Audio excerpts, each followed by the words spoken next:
Why would someone face a giant with only a sling? Think about that carefully. No armor, no sword, no military strength, just a sling. And somehow, the giant fell. At first glance, the story sounds impossible.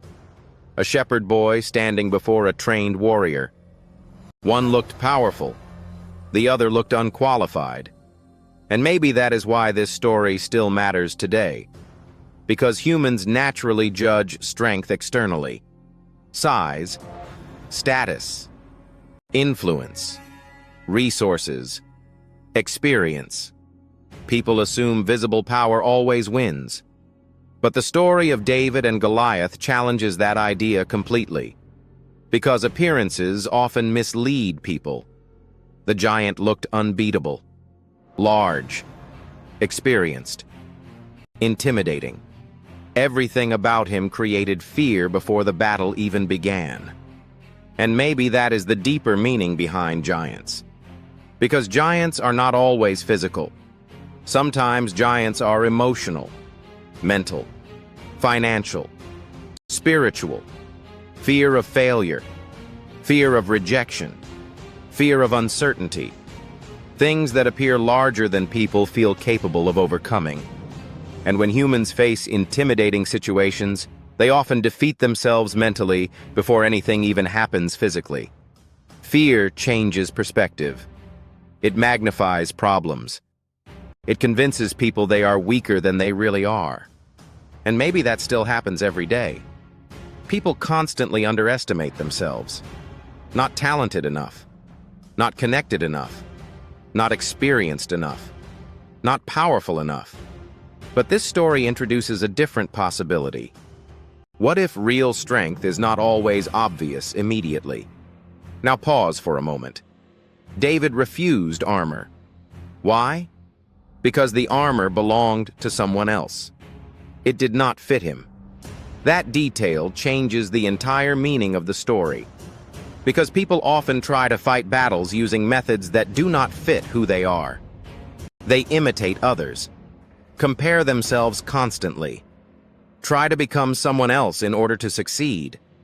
But comparison creates insecurity. And insecurity creates hesitation. David understood something many people still struggle to understand today. He did not need to become someone else to win. He needed to use what he already understood. The sling was familiar to him.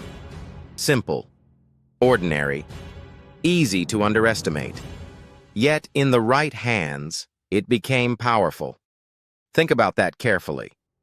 People overlook ordinary things constantly.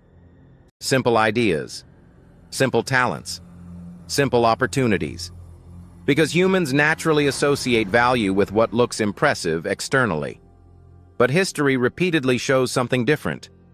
Small things used consistently can create extraordinary results.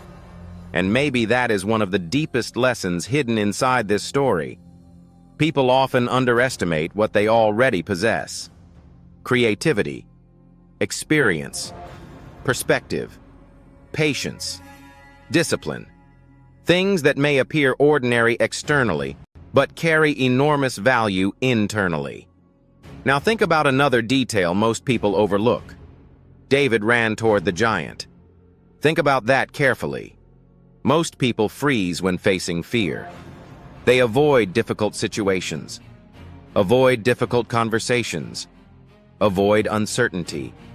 Fear creates paralysis. But movement changes momentum.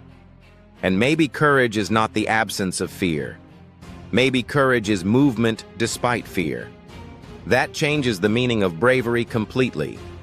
Because courage is not pretending fear does not exist. It is refusing to let fear decide direction.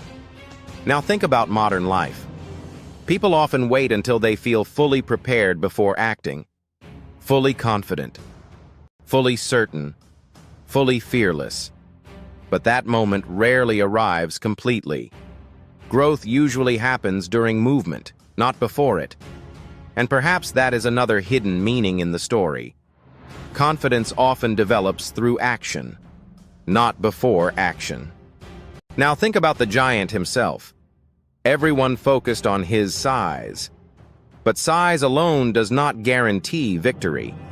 Visibility is not the same as strength. And maybe modern culture still struggles with that distinction. People assume influence equals wisdom. Money equals value. Appearance equals significance. But external power does not always reflect inner stability. And external weakness does not always reflect inability. That is why this story reverses expectations. The person everyone underestimated became the one who changed everything. And perhaps that still happens more often than people realize. People dismissed today sometimes become the people who shape the future tomorrow. Because potential is difficult to measure externally.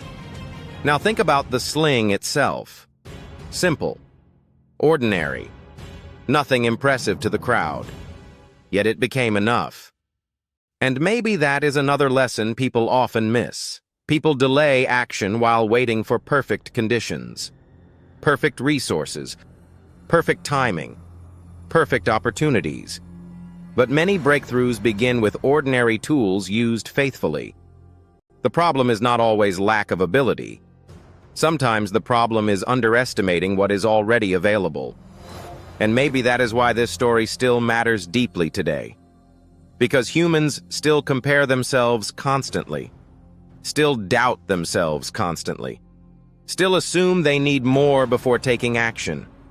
More money. More recognition. More approval.